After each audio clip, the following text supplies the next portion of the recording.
bonsoir à toutes et à tous.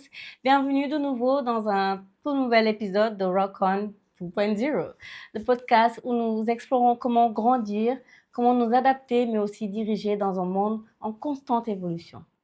Je suis Rokaya, votre hôte. Alors aujourd'hui, nous allons parler du change leadership. Me voilà encore sur un thème assez organisationnel, entreprise, HR. Et je voudrais commencer par une citation de Mike Tyson que nous connaissons tous. Donc, tout le monde a un plan jusqu'à ce qu'il reçoive un coup de poing dans la bouche.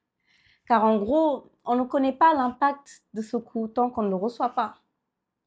Avoir un plan, c'est facile. Diriger dans l'incertitude et le changement, et c'est tout autre chose. Et la citation de Tyson me rappelle qu'il est facile de se sentir confiant lorsque tout se passe comme prévu, même lorsqu'on a anticipé différents risques. C'est possible. Mais quand la réalité vous secoue, lorsque les marchés, par exemple, s'agitent, que de nouveaux concurrents apparaissent ou qu'une pandémie change soudainement les règles, ce qui compte, ce n'est pas la perfection de votre plan, non, mais c'est la manière dont vous réagissez. Et la vérité, c'est que très peu de transformations suivent une ligne droite. Le vrai change leadership, il consiste à naviguer dans l'incertitude. Et il s'agit de rester efficace après le coup. Et laissez-moi vous dire quelque chose. Les changements et les transformations s'accélèrent aujourd'hui à une vitesse grand V, comme jamais avant. Et plus nous avançons, plus la complexité, elle se rajoute, elle augmente aussi. Et donc, cela signifie que les leaders ne peuvent pas se contenter du simple, ils ne peuvent pas se préparer à un seul coup. Ils doivent être prêts pour une vague de coups en continu. Et l'une des compétences clés du leadership efficace aujourd'hui, c'est exactement celle-ci. Gérer le changement, gérer la croissance et l'innovation au milieu d'une mutation constante, au milieu de chaos. Et on dit souvent que les gens détestent le changement, mais personnellement, ce que je crois, c'est que la plupart des gens, ce qu'ils détestent, c'est l'ambiguïté, c'est l'incertitude. Tout simplement quand c'est vague en fait. Et c'est la raison pour laquelle chaque fois qu'un changement est annoncé, les gens se demandent automatiquement qu'est-ce qui va se passer, qu'est-ce que ça va m'apporter, et ils veulent savoir quel est le but en fait.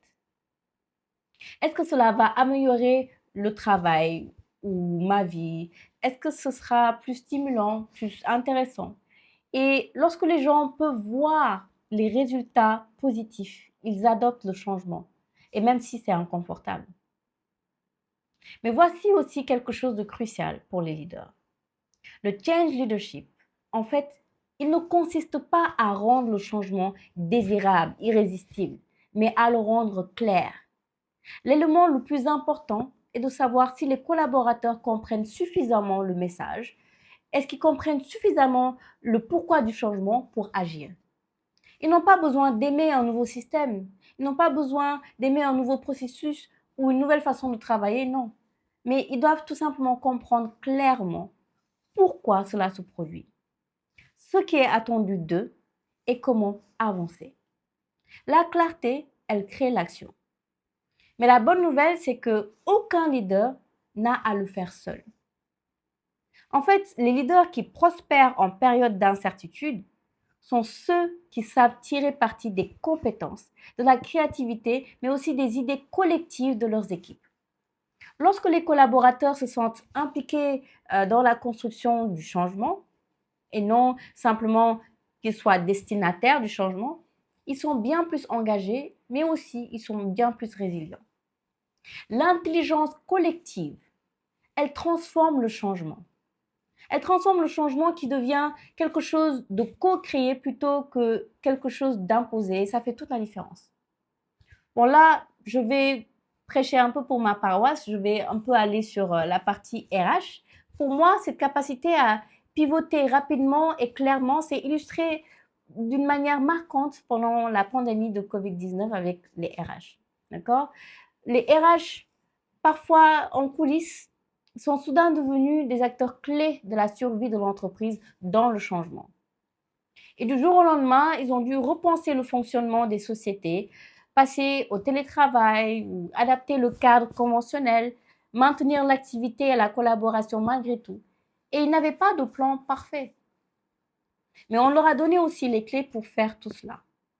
Et à mon avis, ils comprenaient bien ce qu'est l'adaptabilité. Ils ont montré que l'agilité ne consiste pas à avoir toutes les réponses, mais à savoir bouger, à décider, à diriger dans l'incertitude. Et tous les leaders peuvent en tirer une leçon. Car l'agilité combinée à la clarté l'emporte toujours sur la perfection rigide. Et si vous retenez une seule chose de cet épisode, c'est ceci. Le change leadership ne consiste pas à vendre un rêve aux collaborateurs. Il s'agit tout simplement de fournir suffisamment de clarté, suffisamment de direction pour qu'ils avancent avec confiance dans l'inconnu. Et vous n'avez pas à promettre que tout sera parfait ou magnifique ou facile. Vous n'avez pas à rendre chaque changement enthousiasmant. Non. Vous devez tout simplement le rendre compréhensible. Vous devez le rendre actionnable. Car le véritable test du leadership, c'est la manière dont vous guidez les autres. C'est la manière dont vous arrivez à accompagner les autres pendant et après le cours. Mais la clarté et l'implication ne sont qu'une partie de l'histoire. Les leaders, eux aussi, ils ont besoin d'un moyen de savoir si le changement s'ancre réellement.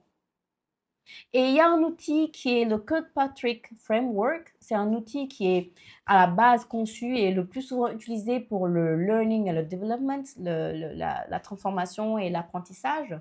Mais vraiment, je trouve qu'il est très pertinent pour le change leadership. Il comporte 4 niveaux. Réaction. Comment les collaborateurs perçoivent-ils le changement? Apprentissage. Comprennent-ils vraiment ce qui est attendu? Comportement, le mettent-ils en pratique au quotidien? Et au final, résultat. Le changement, est-ce qu'il produit les résultats attendus? Donc, tentez d'utiliser ce cadre parce que cela aide les leaders à dépasser l'annonce et à mesurer si le changement est réel, s'il se fait, s'il est intégré et surtout s'il est efficace. Parce qu'au final, le leadership consiste à permettre la transformation. Donc, merci beaucoup d'avoir écouté cet épisode de Rock On. J'espère qu'il a suscité chez vous des réflexions ou peut-être que ça a aidé à voir le leadership sous un autre angle. Donc, partagez-le avec quelqu'un qui pourrait en avoir besoin aujourd'hui. Et souvenez-vous, il ne s'agit pas d'éviter les coups, mais il s'agit d'apprendre à diriger en plein milieu d'eux. À la prochaine sur Rock On. Merci beaucoup. Au revoir.